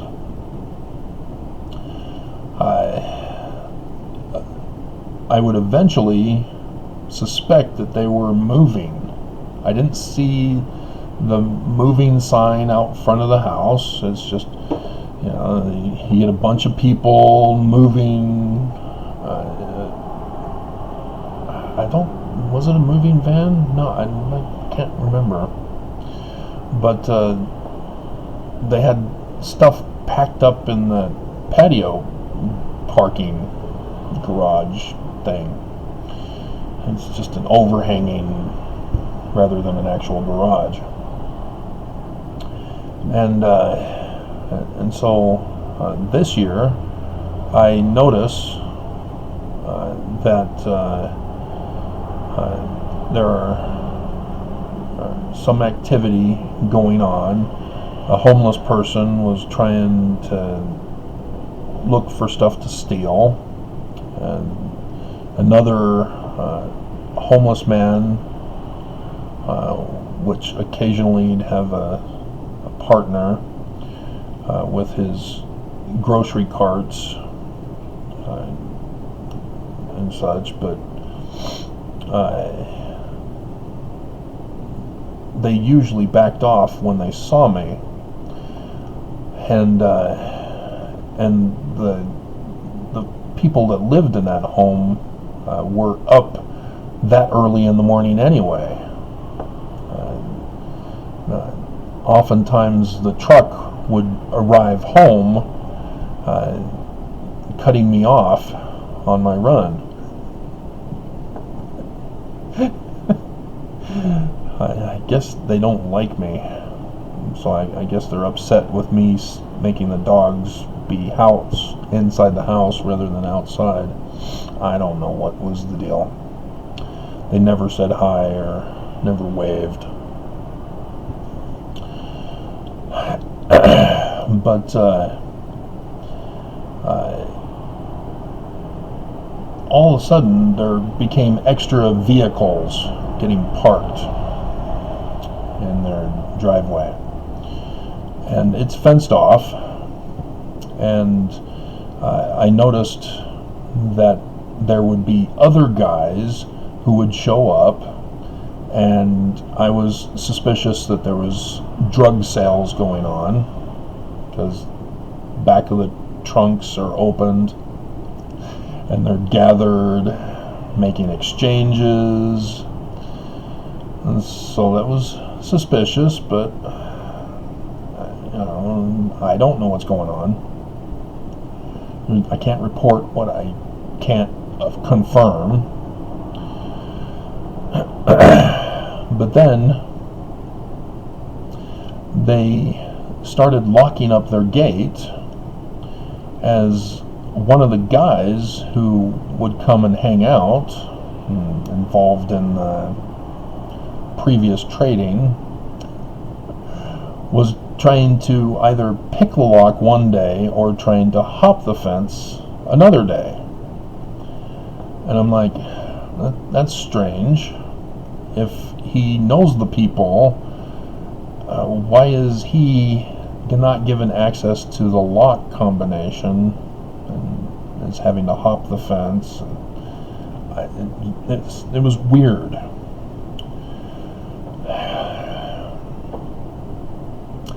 And so at least a couple weeks ago, or at least a couple weeks ago, after the storm that we had, the latest storm, I went running that morning and saw that the side fence by the sidewalk had been taken down, and the pickup truck was gone. All the other vehicles in the driveway and the RV, they had an RV brought in, And it looked like they were working on it inside overnight, or doing stuff inside. I don't know which. But it was just sitting in their driveway. And so the semi-truck of the main people was in the backyard, and it was now gone. And I don't know how many days later, it was earlier this week, I think, that everything was gone except for the RV. They're all just gone. And I'm thinking, that's strange. Well, they didn't take the RV, so they're not on vacation? Because other people were apparently staying there? I don't know. Again, this is early in the morning when it's still dark, and I only see those who are up and about. You know, you see a guy go knocking on the RV door and then talks to somebody from within. Occasionally he'll go in. You know, I don't spy. I just notice what I notice as I'm running by. Well, this morning, the RV's now gone, and more of the fence is down.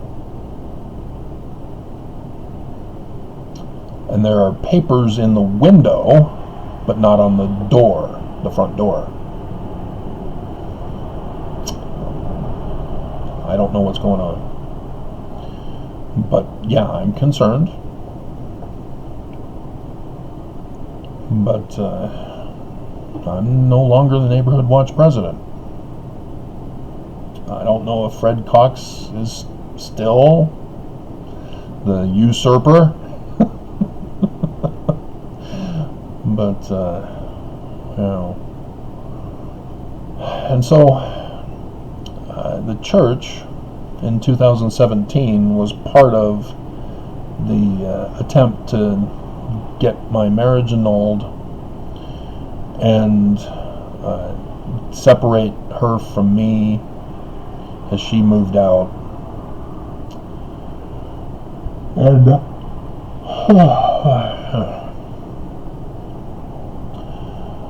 And the gangs had fought for the territory, and there was some interesting things. But yeah, now there's a gang that controls my neighborhood now, because I'm no longer patrolling. But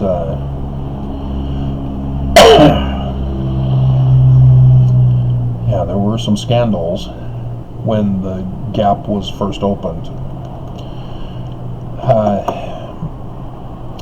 And my landlord and property manager also joined in to attack me, to evict me from this apartment building.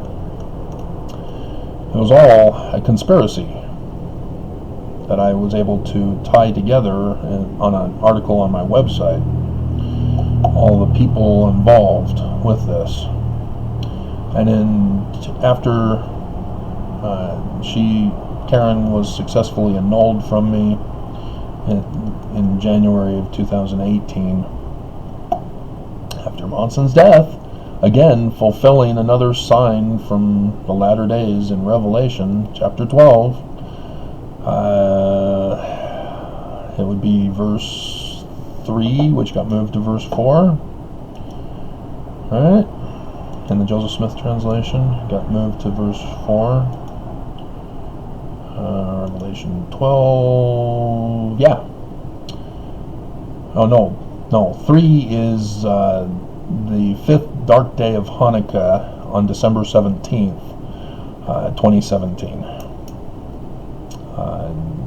Verse 4, yeah, there's multiple ones.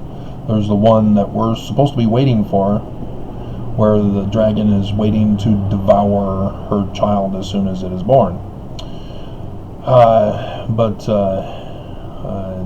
Yeah, I'm now past the twilight when I was born.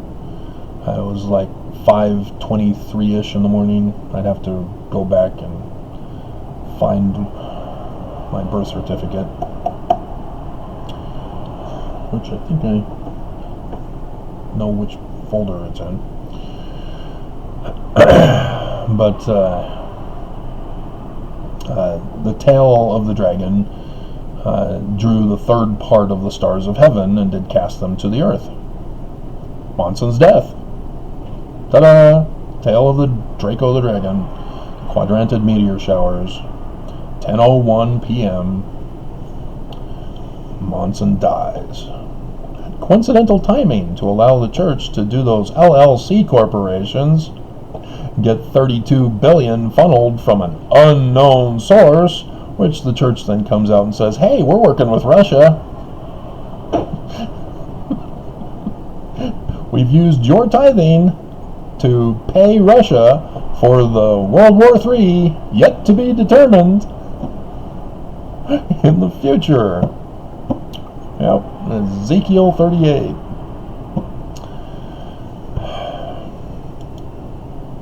And so, yes, I'm being attacked as I'm making discoveries about the latter days, exposing what's going on for the latter days. And, even my bishop, oh, we don't like it that you're supporting the Book of Mormon, going against the prophets. What? What? Dear God. And so, yeah, he threatened me as, I didn't. Yeah, you did. Why do I bother coming to church if I'm going to say the Book of Mormon is true? Go bleep yourself.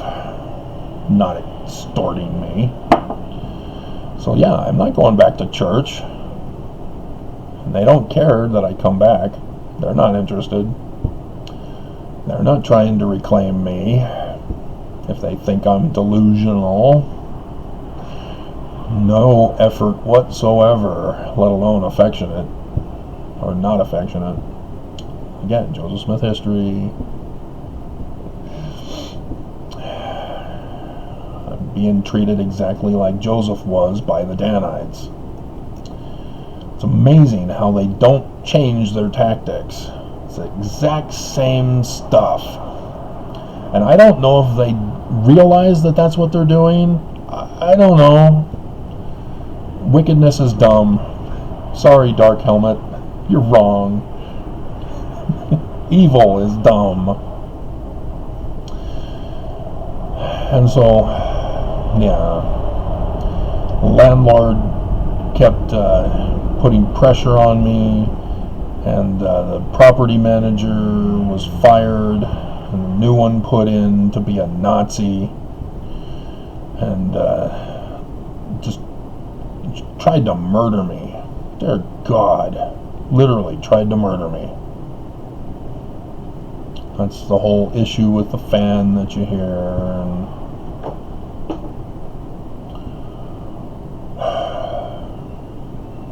And it's just unbelievable the amount of hate generated against me. I can understand that Putin and Trump and Kim Jong-un, among others, finding out from my website posts information about them, but the church attacked me first because I found out Joseph Smith is a translator.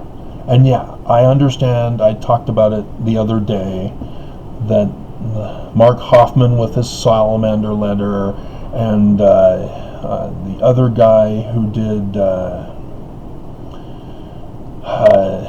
sealed translation of the plates, Christopher, as the name was that he gave. They ruined it for the truth, and the church actually is okay with these guys. with Mark Hoffman's Salamander letter, even though it humiliated the church at the time, it actually worked for the church's benefit. Because it now got Mormons to think, yeah, the only way the church can be not true is because people are frauds and are criminals lying about the church. And so I come along, yeah, Mormons all think I'm the enemy too. And I've been told in the singles wards that only the president of the church can translate. Have you not listened to Nelson's conference talks? He can't translate even with help.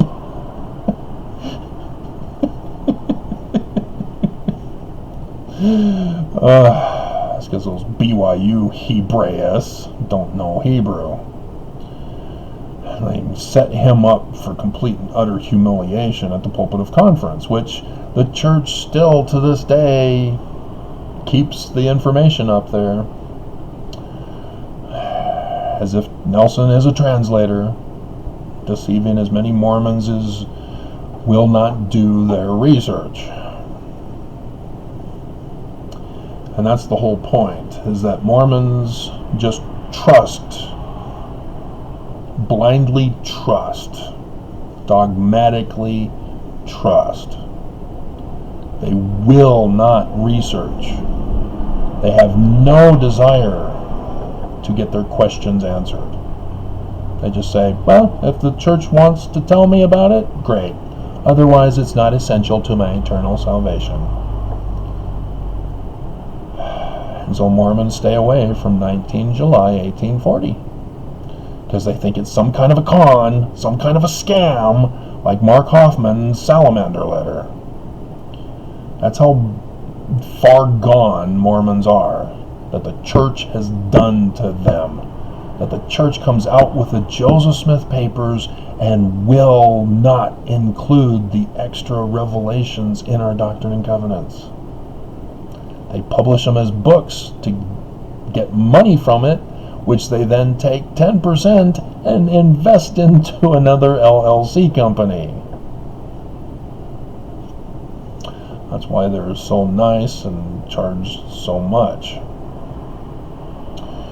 So that you have to know or go to the Joseph Smith papers and go through everything. And 19 July 1840? Wow, that's a lot of stuff to go through. Thousands upon thousands of documents, many of which are multiple pages.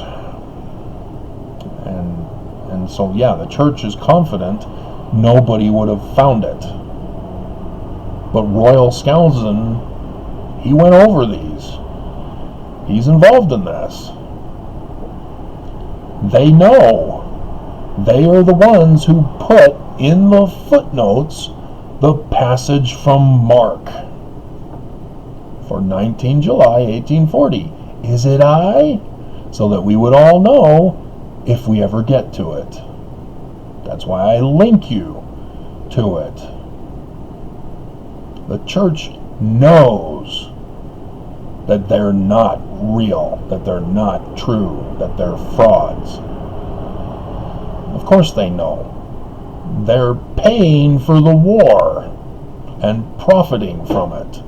They are retaining all the charitable donations and gifts they give, because they get it from donations and then they take 10% and invest it in an LLC corporation. They've literally retained the gift.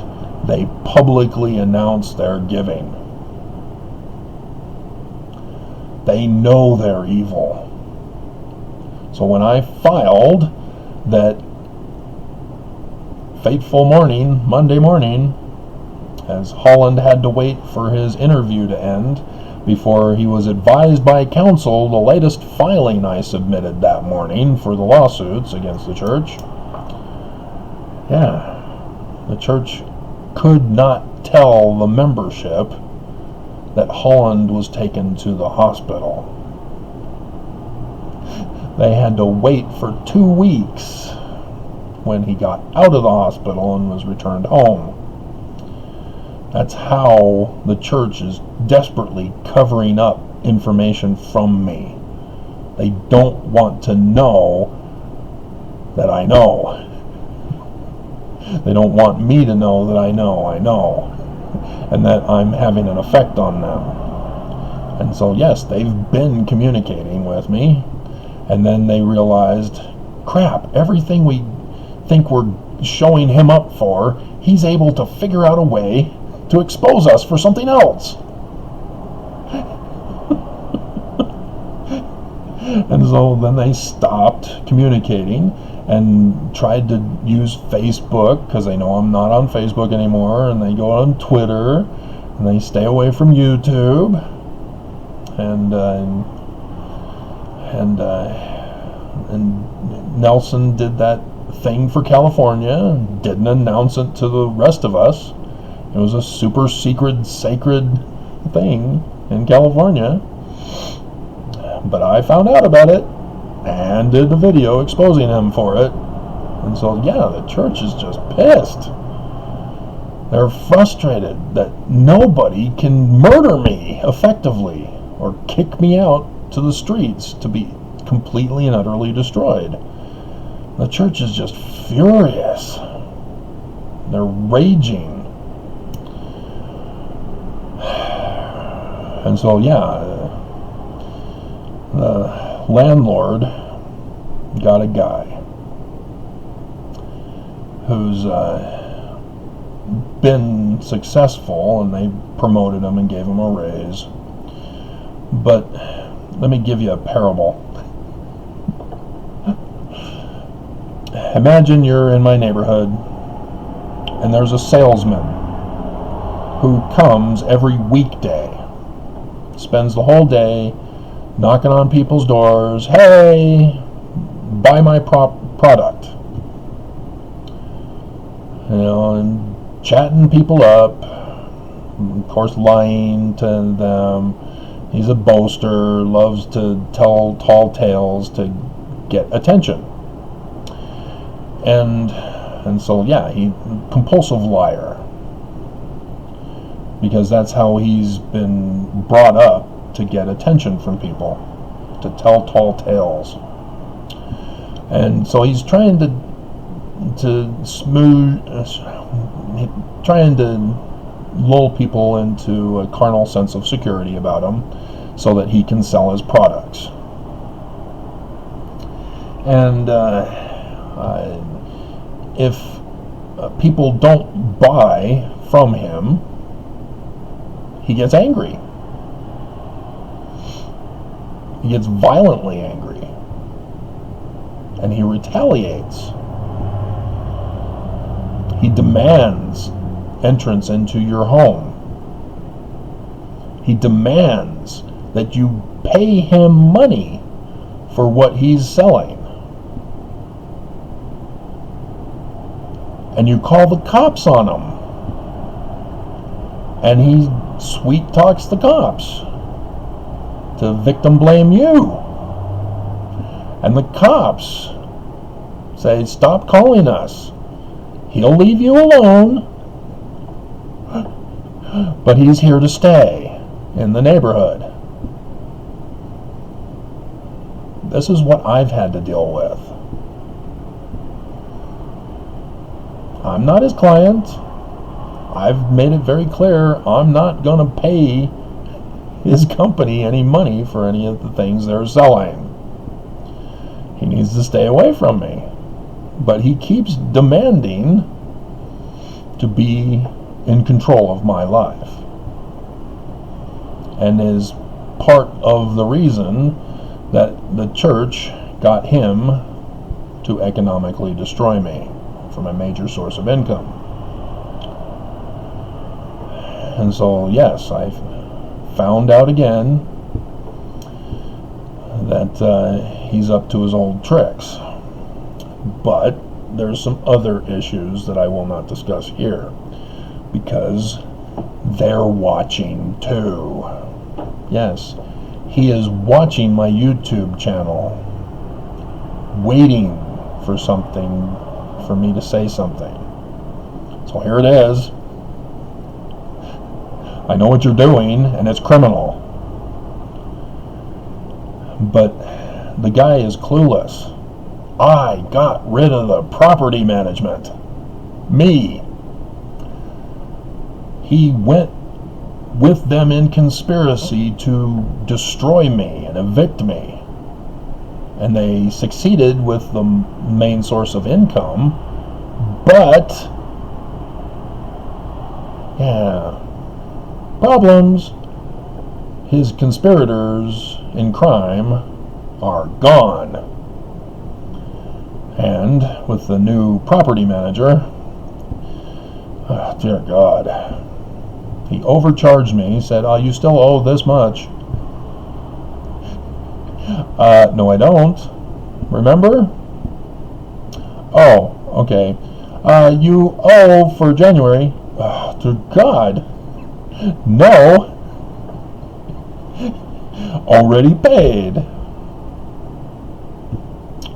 Oh, yeah. So, he came and had me sign the documents, so I'm good. But, that other guy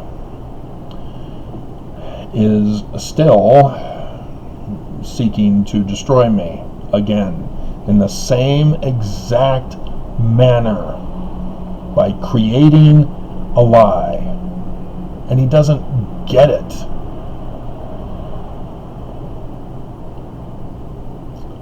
He just doesn't get it, and he won't leave me alone because the church wants it done. And the federal government, despite all the tips, all the documents, all the evidence incriminating the church, they won't touch them. They would rather see me dead than stop the crimes that are affecting this whole world. That's just horrifying, that my own government is betraying America. And so, yeah, I watch in horror. But yesterday, what President Biden said after Zelensky made an address to Congress, calling Putin a war criminal. I don't know if you guys have caught on the news what that means. See, we are not at war with Russia. We are only sanctioning Russia economically, supplying weapons for Ukraine, but not putting our troops in. Though we do have Americans and we do have military. The CIA had been training and supplying arms to the Ukrainians prior to. That's what they do. They've done it all over the world, all these decades. They did it for Saddam Hussein. They supplied the Kurds in violation of their covenant contract with Saddam Hussein. They purposely had the Kurds break their contract. And so Saddam Hussein was kind of set up. And you don't know that because you only heard from the press about how bad and evil Saddam Hussein was. But remember, he used to be blamed for 9/11. And then he used to be blamed for secret nukes and secret chemical weapons and secret this and secret that. Oh, we could never find them. Yeah, blood on the wire. Jackson Brown. But nonetheless, Congress can only declare war. Now, I don't understand why we don't do a military operation, which is like a war, but just doesn't require Congress's approval. We're staying away. We got out of Afghanistan. The warmongers who profit from war, they're pushing for war here. That's why the Koch family, well, the one brother is the only one left now. The other brother died, it was a couple years ago? Not too long ago. They're purposely siding with Russia, but playing both fields to profit from both, just like the church. And so, yeah, war is inevitable. And so, yes, there was a threat to destroy me for my birthday, as that guy was trying to manufacture a lie to justify complaining about me. But again, he's not even supposed to be here. He's not supposed to even have contact with me. So how is he going to complain about me to whoever when he's supposed to be out of my life?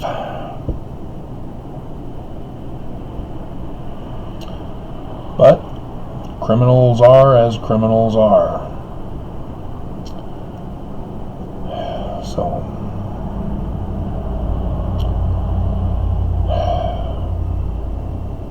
we're in the Exodus phase here, guys, in case you hadn't noticed. People are fleeing for their lives all over the world, and it just hasn't gotten here yet. They have been trying desperately since 2017 to cause Americans to uprise and cause civil war.